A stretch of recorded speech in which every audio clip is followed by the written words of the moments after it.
వ్యాసుడు వేదాలను రచించారు, వాల్మీకి రామాయణాన్ని రచించారు.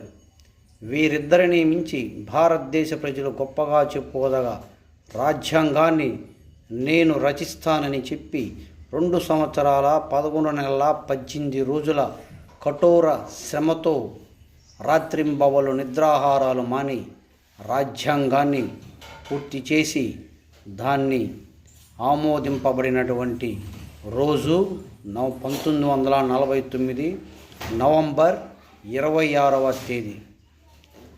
ఈ రాజ్యాంగం వలనే వెనకబడినటువంటి ఆర్థికంగా చితికబడినటువంటి కుటుంబాల నుంచి ఒక డాక్టర్, ఒక కలెక్టర్, ఒక ఇంజనీర్ వీళ్ళందరూ ఉద్భవిస్తున్నారంటే దానికి కారణం రాజ్యాంగం, అంబేద్కరుని కఠోర కృషి.